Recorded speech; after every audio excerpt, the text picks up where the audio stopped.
Welcome, everyone, to the Daily Kofefi. Today is Tuesday, July 2nd, and I'm joined, as always, by a curmudgeon-y, Keri Smith. Good morning. Good morning, guys. Good morning, Carter. Carter was a total jerk this morning. and then he said, Keri, this is why people don't want to work with women. I did say that. Yes, I did say that. I said one thing, and there was a lot of upset about it. And I truthfully said, this is why. You're not wrong, though. You're not wrong. I know. I'm not allowed to say it, but I'm not wrong. But I love working with you, Keri, even if you're crazy. No, that doesn't prove your point. By the way, Keri, did you know today is, we could call it, today's like the actual Independence Day. July 2nd is the day that the Continental Congress actually passed the resolution, the Declaration of Independence as a resolution. Now, they didn't, even at the beginning of the country, there was a thing called bureaucracy. So it took 2 days to file the formal paperwork. So that became July 4th. So bureaucracy is just part of our system. It's baked in. Who we are. That's right. There's 2 days of fiddling. But and it wasn't signed, I think, until sometime in August. But happy. I did not know that. That's an interesting bit of news. Yeah. Also, by the way, we should thank people for subscribing and sharing. I think, Keri, we're one person away from 800 on YouTube. So that's awesome. Thank you guys so much. Yeah, we're gonna do a big party when we hit 1,000. Yeah, we're gonna do a demonetization party as soon as we hit 1,000. It'll be fun. YouTube's already sending me notices that like the monetization information for this video is unavailable. Well, since there is none, I think they're just setting up the framework so that as soon as we can monetize, they can demonetize us. So that'll be fun. Also, you can go to Subscribestar. You can support us on Subscribestar. Thank you. Shout out to everyone who does. And I saw somebody said that on YouTube that they're not getting their notifications anymore about our videos. Yeah, I saw that. I mean, that's fighting a battle that we can't win. So sorry, hit the button again. YouTube's probably going to play games. And I mean, it could just be flaky tech. I don't know. Yeah, and you can go to unsafespace.com just in case we ever, I mean, I know it's hard to believe that we would be kicked off of any platforms, but just in case, the outside chance, you might want to sign up at Unsafe Space so we can let you know where we go. Keri, I guess there's a bunch to talk about. There's a few little things to talk about today. Did you know that the White House is having a social media summit on July 11th? No, I did not know that. Yeah, they're going to talk about social media. And my friend who's been on the show, Katrina, she just telegrammed me this morning saying, give out this phone number. I'm going to give out the phone number. It's 202-456-1111. You can call the White House. Tell them to invite Milo Yiannopoulos, maybe Laura Loomer, your other favorite unpersoned. Tell them to invite those people to the social media summit. I mean, honestly, I don't think, what's a social media summit without Milo? I don't know what it is. That's a funny campaign. Invite Milo. Absolutely. Invite Milo. They're never going to do that. No, but try. Why not? They should totally invite Milo. They should, but someone needs to represent the gay Catholic contingent. So it can be Milo. So Keri, I don't know. There's a few things we could talk about. One that is interesting to me, disturbing. I mean, it's all disturbing. Did you see this Nike thing? No. Nike made these sneakers. They made these sneakers that are Betsy Ross 13-star flag sneakers. I'll show a picture here. And of course, everyone's favorite sports icon, Colin Kaepernick, ruined that. So They are now not going to release. So here's the picture of their sneakers. You can see on the back, there's a little American flag with the circle of 13 stars representing the original 13 colonies. And of course, Colin Kaepernick complained because, what a practice for football. He complained that it's an offensive symbol because of its connection to an era of slavery. But he doesn't care how the sneakers are made. No, connection to actual child slaves is irrelevant. Only connection to an era of slavery. So what I love about this is, I really love this. This argument is awesome. It's connected to its connection to an era of slavery. So basically, until 150 years ago, and if we go outside the U.S., maybe 200 years ago, depending on when people ended slavery. Although there are actually still open air slave trades happening in Libya, thanks to Hillary Clinton. But slavery has been a facet, a shameful facet of humankind, but a facet of humankind nonetheless for ever since we evolved. It's only very recent that anyone said, hey, maybe we have the right to not be enslaved by other people.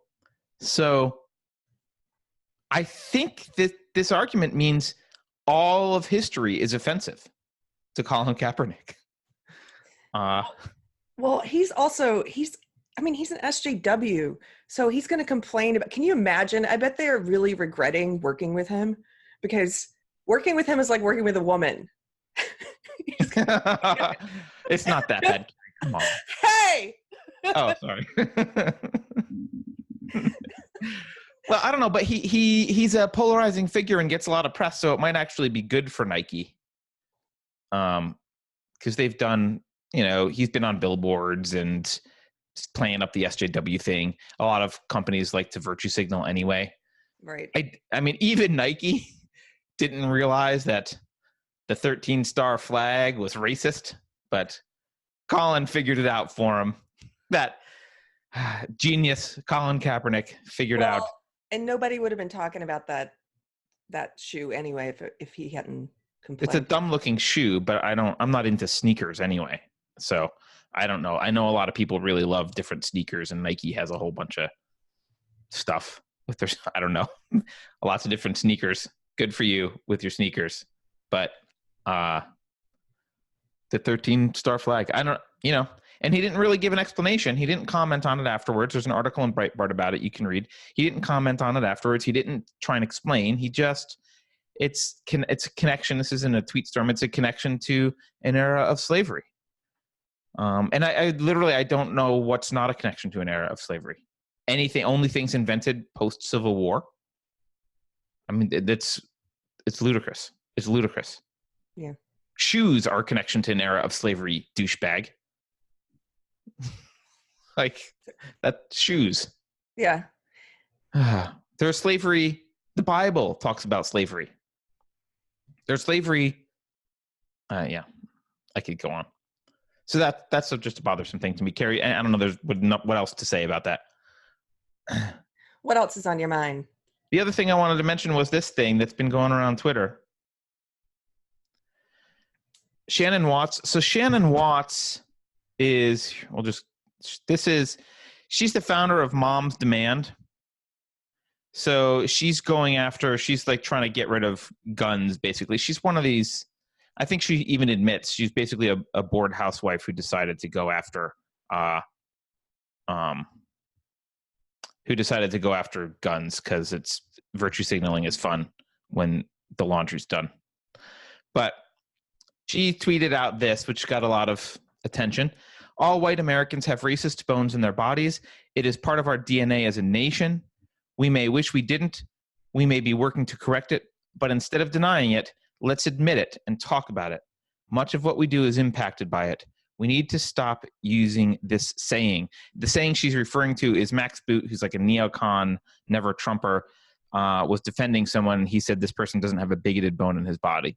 And she's saying we have to stop using that phrase. All white Americans have racist bones in their bodies. This is something they teach. Now, for a fee, she will extract them. Yeah, she will extract them. I've actually, this is very common in SJW circles. This idea that all white people are inherently racist. And I think I saw something you said about this, and you're right. It's like a religious belief, and you have to confess it, like it's your sin, the sin that you're born with, your original sin, is that you're white, you're racist. So I wanted to say, my original response to her, I wanted to say, actually, that's not how DNA works, but maybe it is. So there's two possibilities. Either there are genetic predispositions for in-group preferences, thereby making every race racist. If races have evolved in-group preferences, then it would be ridiculous to think it was just one race. There would be no evidence for it. So if it is part of our DNA, then actually this is a profound statement. It means every racial group has in-group preferences which needs to be addressed and overcome, as biologically there's in-group preferences. That's possible because there are in-group preferences with other species. So that's possible. I don't think that's what she means. Or this is just a metaphor and it's targeted at only white Americans. And she just wants to just tell us all we have original sin. I think that one. It's the latter. I don't think she's a geneticist. Yeah, it's the latter. She's not talking about in-group preferences. I know. They believe, yeah. My old client, W. Kamau Bell, who's black, he's his comedian. His wife is white, and I remember there was a news article that came out about her. I don't know. There was some show that happened where she got up and basically did a little speech with him about how exactly what this person is saying about how she's white and she's racist. And it was like the headline was like, "I'm white and I'm a racist." It's like, oh my gosh. It's quite an admission. She's like, and we all are. Nah, back up. Speak for yourself, sweetheart. Speak for yourself. Yeah. I did not elect you. Yeah. Well, I think it's also worth noting. Sometimes I want to get really philosophical about stuff and like, look, there's a reason behind this. They want to destroy Western civilization and blah, blah, blah. And I think that's all true. And I can go down that road of they want to destroy Western civilization. And so they have to attack whites who are the main majority of people in Western civilization. But there's also just a very obvious thing here. This is extortion because they want your money and your jobs and your if there's political power, they want stuff.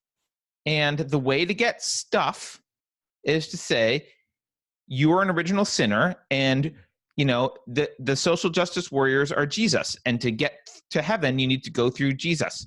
To get to heaven, to get absolved of your inherent white sin, your white guilt, your white racism that's just naturally a part of you because you're white, you have to go through the cleansing fire of social justice and give up your worldly possessions to the Church of Social Justice, give up your power to the Church of Social Justice, give up your identity to the Church of Social Justice, kowtow, get on your fucking knees and worship the social justice warriors and the social justice ideology. And then you'll be allowed, only as a member of the congregation, to hang out and not constantly be told that you're racist. Although you do have to do what she's doing, which is, this is a white woman, you have to run around and tell other white people that they're racist. You do. That's what you do, as it's called being an ally. Right. And it is, here's one difference between this and the concept of original sin. So the concept of original sin, it's like everyone is born a sinner. We live in a fallen world. In social justice religion, only certain people, you're born with varying degrees of privilege. So not everyone is a sinner. Right. No, only white people have original sin. I get it. White people and men are even worse sinners. Men, right. And white Americans. White Americans. So maybe if you're white and you're from somewhere else, you have less of your original sin. It's a slightly more complex concept than the Christian idea of original sin. It's not just blanket and universally applied to everyone who's human. This is nuanced, and it's nuanced for a reason. It's nuanced because they want money and power, and they want your subservience. This is about this is about ruling other people, right? There are people. So a lot of normal people walk around in our lives, and we don't want power over other people, and we don't want other people to have power over us. We're fine with just like not a power dynamic. But social justice warriors, they see everything in power dynamics. They want power dynamics everywhere, and they want to be on top. So they need to suck you into the power dynamic mentality and tell you to accept being the sub. That's what they want. And Shannon Watts, you are an excellent sub. Good job.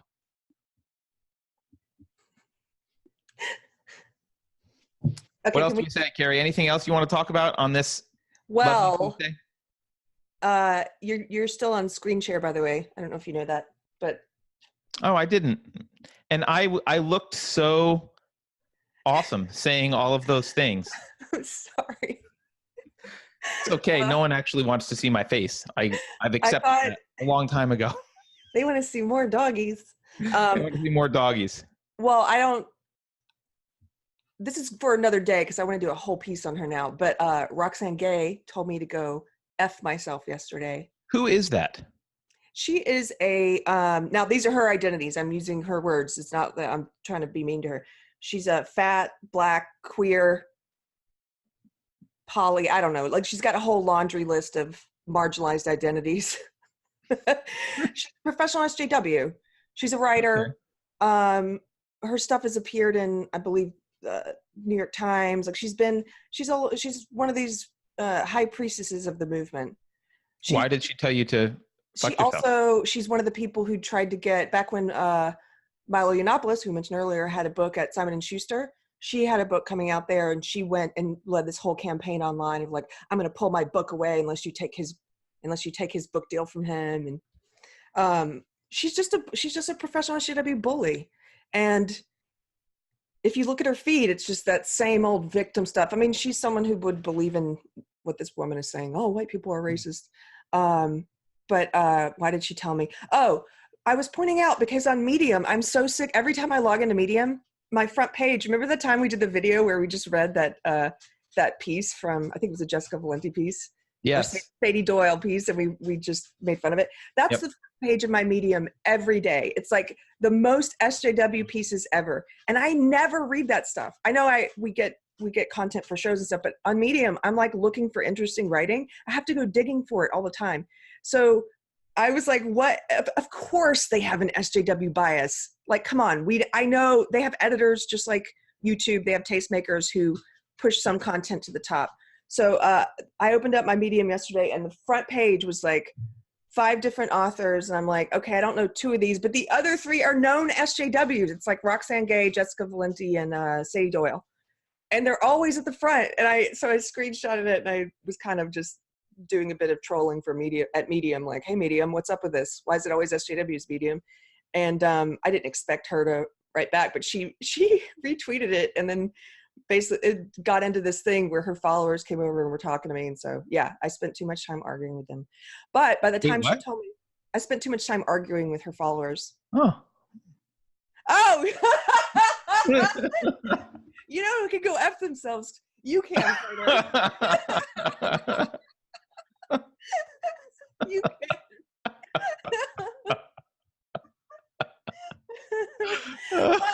But here's the thing. It did lead to some interesting, it made me think about something for a while, which is, so you and I argue about this a lot.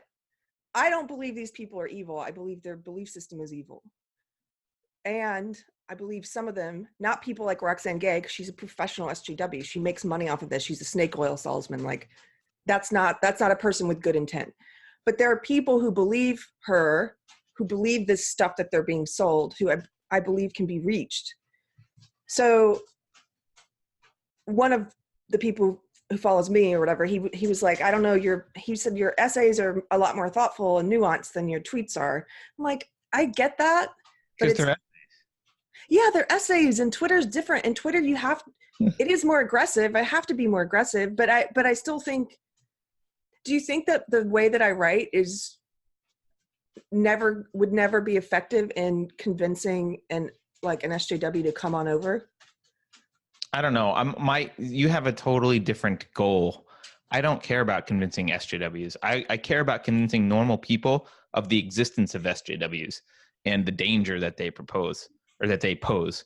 So I'm not really, there's plenty of normal people out there who aren't SJWs, and we outnumber SJWs largely. I'm trying to get regular people to act. I'm not trying to pull SJWs out. Like, maybe that could happen, but that's not a great use of my time and energy because it's a lot harder. It depends on personal relationships. Your entire transition was a very personal thing. It wasn't that someone tweeted at you. So, I think, if we want to fight the culture war, the allies that we are much lower hanging fruit are regular people with jobs and kids and who care about their lives and who go about their business doing things and are wondering what the fuck is going on with the world. And saying like, hey, this is what the fuck is going on with the world. These people are insane. Keri doesn't call them evil. I do. She calls some of them evil. That's fine. That's all a nuance. The point is, the ideology is evil. The ideology is evil. This is what's taking over, and this is how you recognize it. This is how you fight it.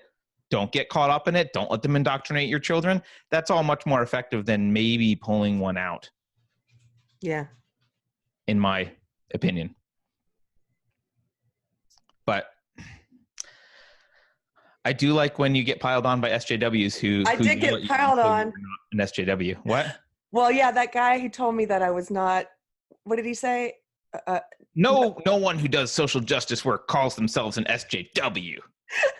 I'm like, I haven't done social justice work in 3 years. Like, I primarily do. I'm a social justice warrior now. Right, but you didn't call yourself an SJW then. No, I did. Well, I think I might have at one point because it was. Actually, it was okay a while ago. When it started, it was SJWs coined that term. Yeah. Like we coined it. And then when people started being critical of SJW ideology, then it became like, oh, that's a pejorative. And that was my point with one person I was arguing with. It's like, give me a term for this ideology that's not a pejorative. You're always going to call it a pejorative because what I'm saying about it is that it's evil. It's not what the term is. It doesn't matter what I term it. Right. They don't want to be identified as anything but reasonable. Yeah. So anyway, but that guy gave me one of the best lines. He said, as a person of many marginalized identities. I love that. Well, I identify as a person with many marginalized identities. So yeah. What I say controls. There you go.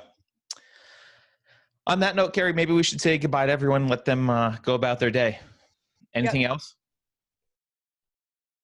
Have a happy actual 4th of 2nd July.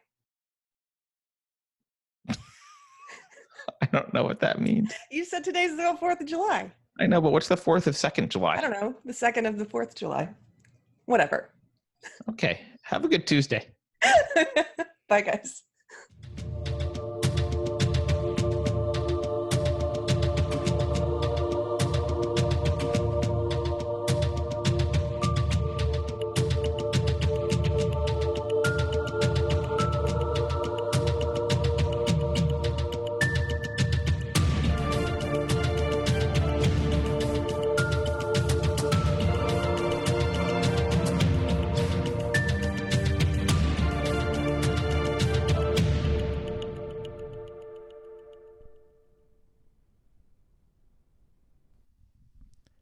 Hear us, O YouTube machine learning god, great social justice warrior in the sky.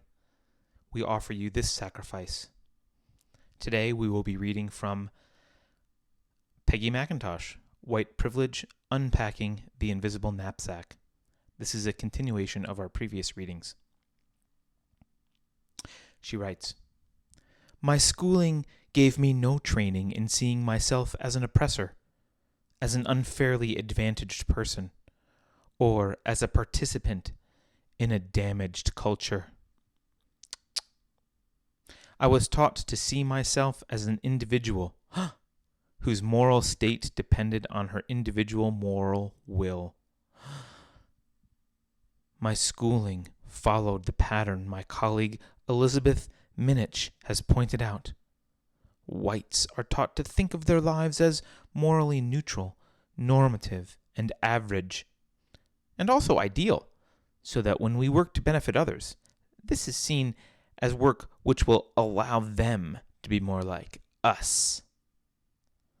It's so hard to not comment on this. I decided to try to work on myself, at least by identifying some of the daily effects of white privilege in my life. I have chosen those conditions which I think in my case attach somewhat more to skin color privilege than to class, religion, ethnic status, or geographical location, though of course all these other factors are intricately intertwined. As far as I can see, my African American coworkers, friends, and acquaintances with whom I come into daily or frequent contact in this particular time, place, and line of work cannot count on most of these conditions. That's all for now. We will read the conditions next time. Thank you, O YouTube machine learning AI God, for listening.